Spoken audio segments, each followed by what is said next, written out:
there was this one place in the middle, around the Kaaba, which was, from even pre-Islamic times, was a place of a sacred enclosure where all people had to put down their arms. And this, of course, facilitated trading because it meant that you couldn't carry on your feuds when you were doing your buying and selling. The spiritual and economic importance of the Kaaba in Mecca are pretty hard to separate as far as the pre-Islamic Arabs are concerned. The Kaaba made Mecca a vibrant center for trade. Here were found Arabian incense, exotic perfumes and Indian spices, Chinese silks and Egyptian linens. But perhaps the greatest treasure to be found at Mecca was the rich mixture of cultures. There were people who came through town who had all kinds of interesting experiences to relate to faraway places. The local religion was mixed. There were Christians, there were Jews, and there were also the Arabs of the desert who followed an animist type of religion. Muhammad's world was a center of trade, connecting the Mediterranean Sea to the Indian Ocean, linking the aging empires of Byzantium and Persia to the great bazaars of India and China.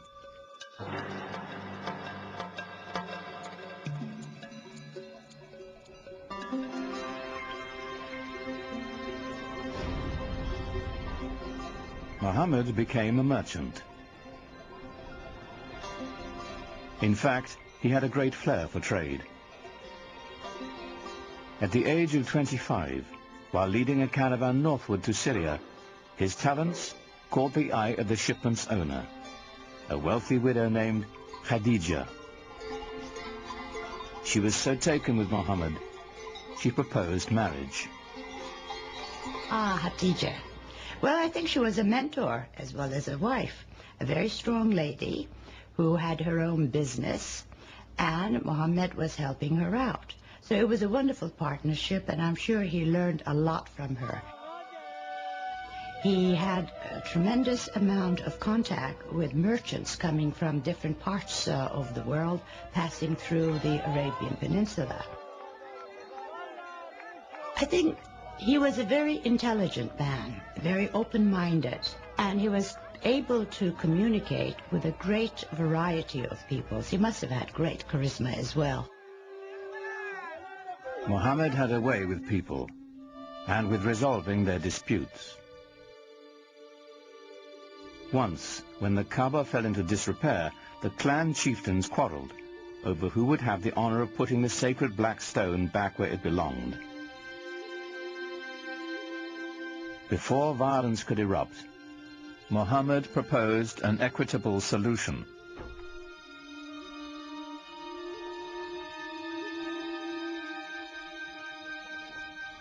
United in the effort, the four leaders shared the weight and the honor. In gratitude, they invited Muhammad himself to replace the sacred stone. He became known as Al-Amin, the trusted one. There are all kinds of indications that he was tremendously interested in religious questions. This is obviously not something that an ordinary person probably was interested in those days. He talked to sages, Arab sages. He talked to Jewish and Christian sages who lived in the area. He used to go up into the rock hills around Mecca and meditate, think about things. And at some point had this extraordinary vision, which is spoken about very evocatively and elusively.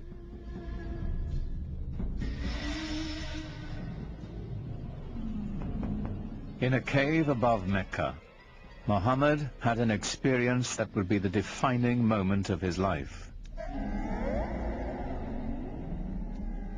An angel was said to appear before him in the form of a man, instructing him to recite in the name of God, the Almighty.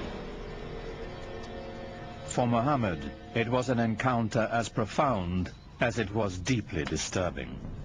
You get a sense of what it would be like to be a normal person in society, perhaps unusual in the sense of your intensity for things like social justice and finding out what the meaning of life is, but not being endowed with anything that would seem miraculous by your friends.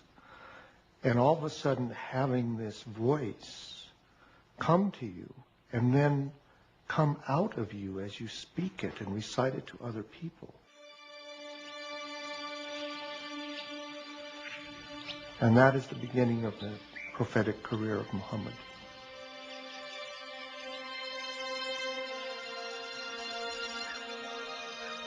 The months to come would bring more revelations.